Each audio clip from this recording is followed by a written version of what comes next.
everybody. We are here, day number 10 in the dive into the book of Proverbs, then day 10 of 31. Momentum. It's your best friend. It starts slow, but once you have it, you can go through or overcome many obstacles. So for example, if a car is stationary and you put a brick in front of it, it's going to be very hard for that car to move initially because it has no momentum. But if that car were to gain a bit of steam and just give it a bit of an opportunity to keep rolling and moving, once it starts to gain that speed and then it hits an obstacle, it's more than likely able to go through it. We need that in so many different areas for our life.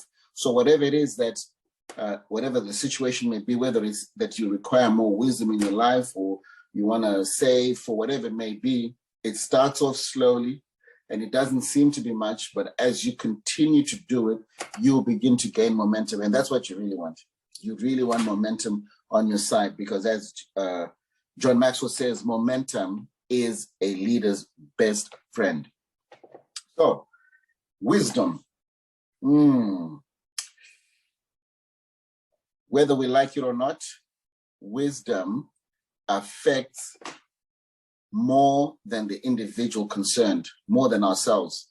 Wisdom benefits the individual, and folly grieves more than the individual. So what I'm trying to say is that when you have wisdom, it just doesn't affect you, it affects those around you. And of course, when you don't have wisdom and it's contrasted to somebody that is foolish, it grieves more than the individual.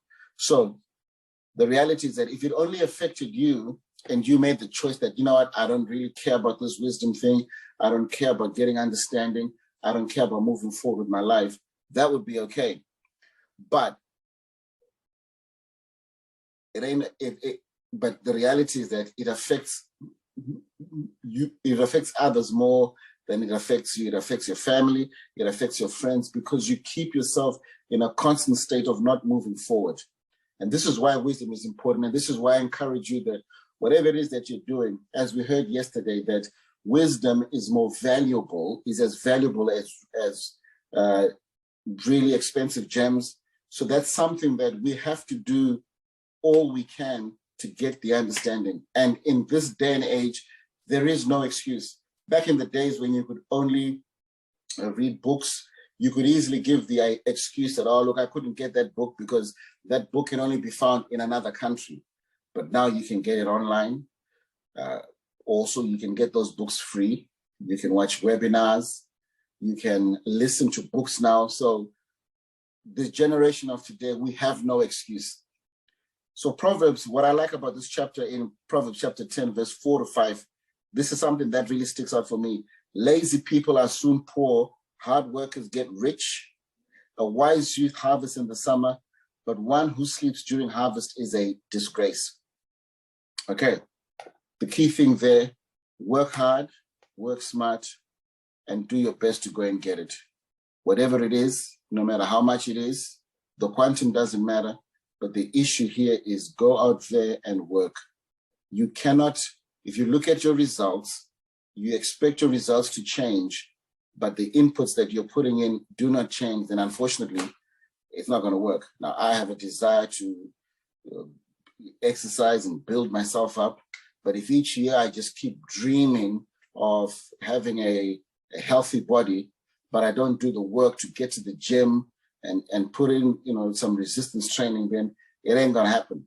It's all going to happen through work, not hocus pocus, not miracle money, all of that kind of stuff. When you think of that, is sometimes we try to shortchange the process. We try to circumvent the process because anything that is worthwhile is uphill.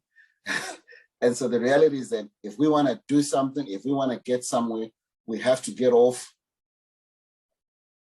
our seats and move forward. And it's not about hoping that, and we know that God can come in and God can do things for us, do great miracles. But at the same time, we have been given a responsibility to work. There is no excuse. Now, I understand some of you are probably going to be saying, well, situation in my country, X, Y, Z, and that may be true. But guess what? You can do something. You can do something rather than do nothing.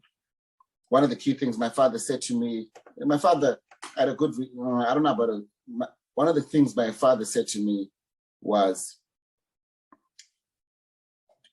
don't let another man show off to you.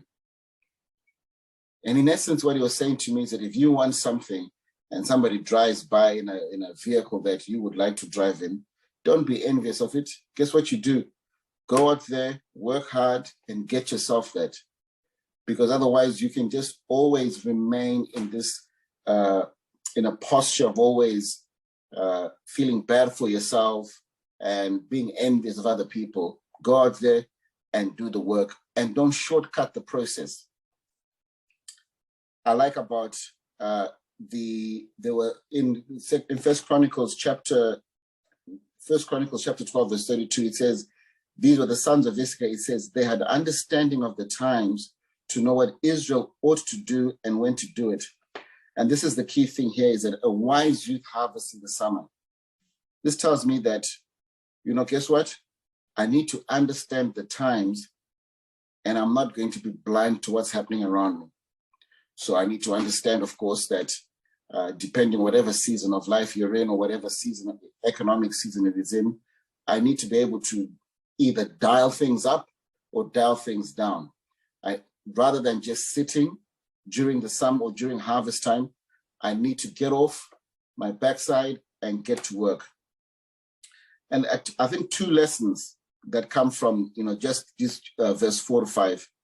All the work of the field should be done in the season suitable to it. And nowadays, because we don't gather, the second thing is that we don't gather, like then it was an agrarian society, we don't gather. And what the encouragement here is that to the young person is that they may not necessarily gather in grapes or wheat, but you can gather knowledge because it's literally at your fingertips. You can gather knowledge because guess what? That knowledge is going to help you down the track. This whole chapter number 10, I guess some takeaways from it. Another one is it talks a lot about the words. The words of the godly are life-giving fountain. The words of the wicked conceal violent intentions. Wise words come from the lips of people with understanding. The other one, we talks about words, verse number 20, the words of the godly are like sterling silver. 21, the words of the godly encourage many, but fools are destroyed by their lack of common sense. And then, of course, in verse number 31 to 32, the mouth of the godly gives wise advice, but the tongue that deceives will be cut off. The lips of the godly speak helpful words, but the mouth of the wicked speaks perverse words. Words and our speech. The words of the righteous are full of goodness and benefit like choice silver. And for people, for some, for a lot of people, their greatest riches they treasure in their hearts are the kind and encouraging words others have said to them. And I recall a time when I was struggling. I was doing a lot of failing, and I just failed. I think I failed some exams. And there used to be a prefect at our school, and I went to Prince Edward School, and his name was Vincent Chinyemba. And I said this, and I big him up, because I've never forgotten what he said to me. I was really down and out. It was on 2nd Street, where there was the old Standard Chartered Bank in Harare. And he just said to me, look, he encouraged me. He says, you know what, just get back on the horse and keep moving. And you know what, when you sometimes feel shame and you feel embarrassed, here was a guy who was lifting me up. And I've never forgotten that to this day. And that is the thing, when we look at our words and our speech, that can either make us or that can either break us. Because the word says that out of the abundance of the heart, the mouth speaks. Because what the heart the mouth reveals what is in the heart. And so by my words, I can either speak death into my situation, or I can speak life into my situation.